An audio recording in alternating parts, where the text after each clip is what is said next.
everyone, it's Renata with another composting tip. So today we're going to talk about when and how to turn your compost. So when we think about compost, we think about what makes it decompose, and that is going to be heat and humidity and oxygen. So if you think about it, if you're in a cold, dry climate, your compost is going to be decomposing a lot slower, so you won't need to turn it as often to get that oxygen in there. But for people who are in maybe like Louisiana, where I used to live, I would have to turn my compost once or twice a week, whereas someone who's living in Michigan in the winter would maybe need to turn it every 2 or 3 weeks because their compost is either not decomposing at all, probably during the winter if it's outside, or it's decomposing a lot slower. So depending on your climate, you'll probably want to turn your compost either every 2 or 3 weeks, all the way up to probably 2 to 3 times a week, depending on where you are.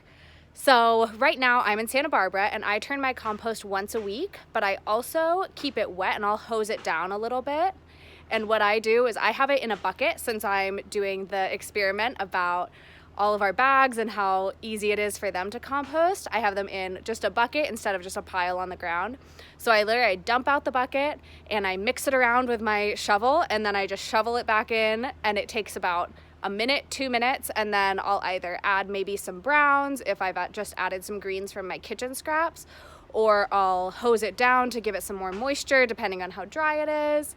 So it's really up to you, and you're the one that knows your compost best, and you'll know when it needs to turn and when you'll need to water it, or if it's way too wet and you need to add some browns. You kind of just have to feel it, look at it, see how it's going. You can look at your scraps and see how easily they're decomposing, whether you want to add some more browns, add some more greens. So it's really up to you. And if you ever have any questions, you're welcome to email me. It's Renata, RENATA, at sunandswellfoods.com. So I will see you next week, and we're going to do an update on how our bags are doing.